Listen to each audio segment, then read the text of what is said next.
Podemos tener por visto el juzgar en perspectiva de género, con lo que analizábamos ayer, no.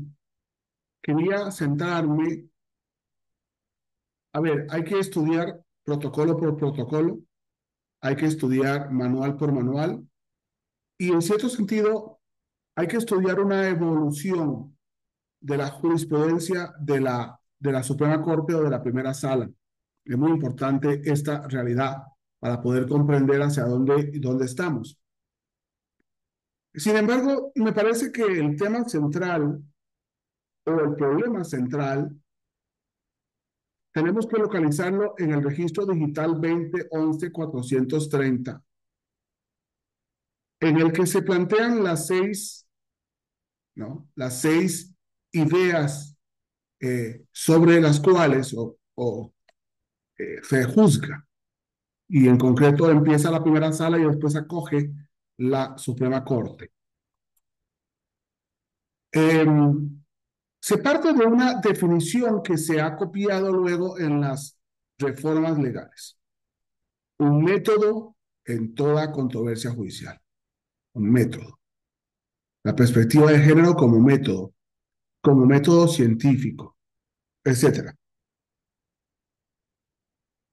Y la primera sala en este registro dice, y leo, uno, identificar primeramente si existen situaciones de poder que por cuestiones de género den cuenta de un desequilibrio entre las partes de las controversias.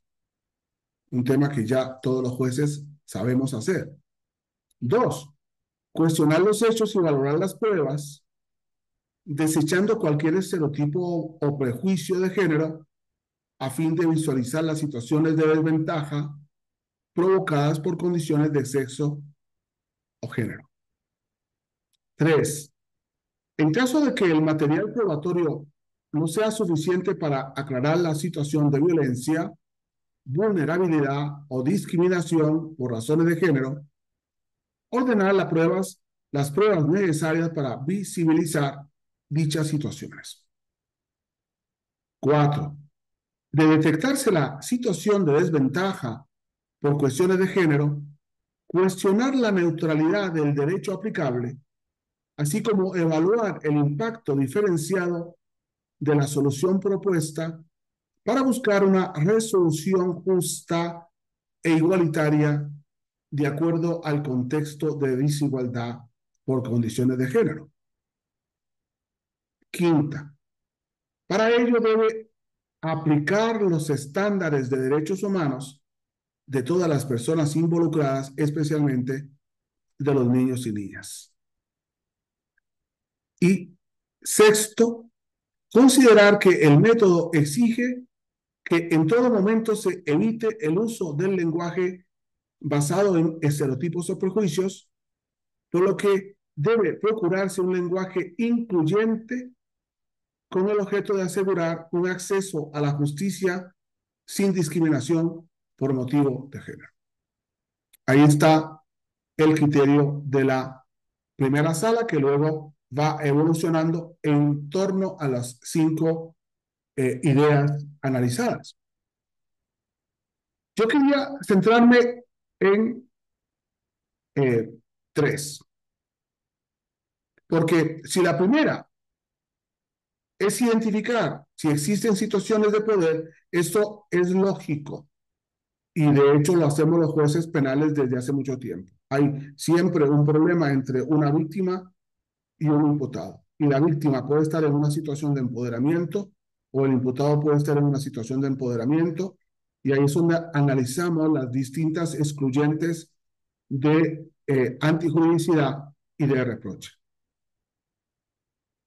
¿Qué es cuestionar los hechos y valorar las pruebas desechando cualquier estereotipo o prejuicio? Lógico. Y sinceramente aquí como jueces tenemos que decir, tenemos que desechar cualquier estereotipo o cualquier prejuicio. El gran problema ideológico en el que nos introduce la Suprema Corte es que tiene que ser de género. No, los jueces no podemos resolver con estereotipos y no podemos resolver con prejuicios en general. de ningún tipo.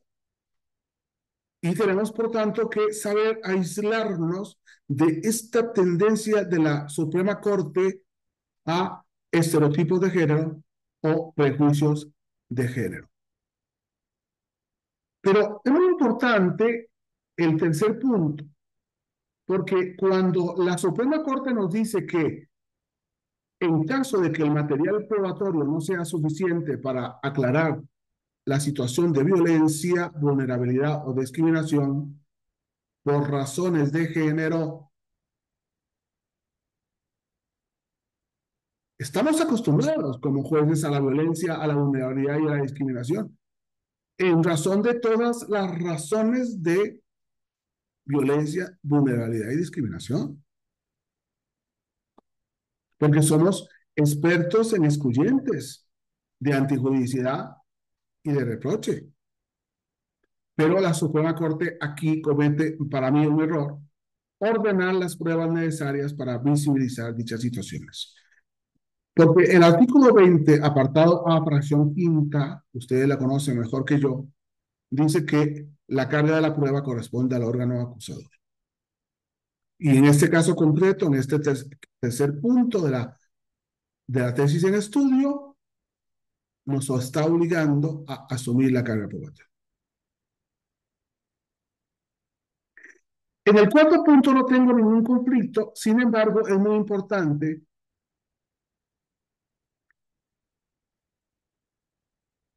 que cuando la Suprema Corte nos introduce en el problema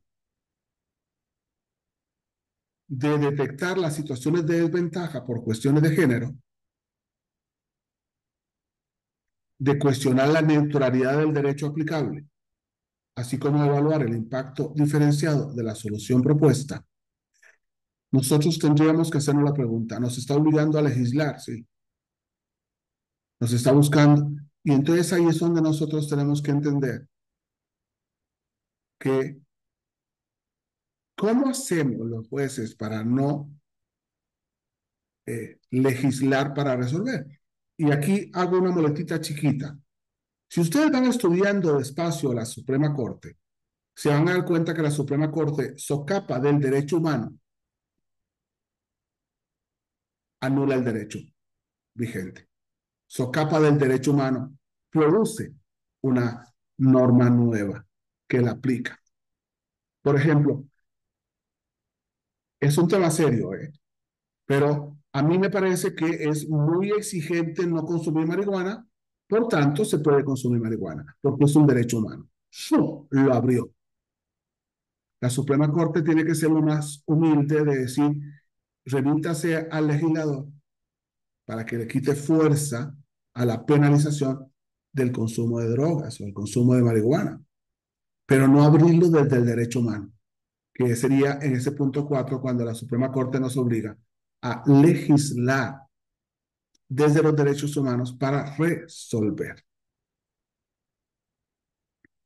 ¿Es un tema de debate? Sí. Esos 6 puntos de la tesis en estudio son puntos claros. No. Cada uno tiene un debate. No me voy a meter en este debate por el momento, si les parece, porque es un debate que habría que primero estudiarlo por escrito y luego lanzarlo a voleo. Pero es muy importante que sepamos darnos cuenta que la Suprema Corte de Justicia nos obligó a asumir la carga de la prueba contra la Constitución y a legislar para resolver contra la Constitución, porque los jueces estamos obligados a la Constitución, a resolver conforme a la Constitución y a la ley. Muchas gracias.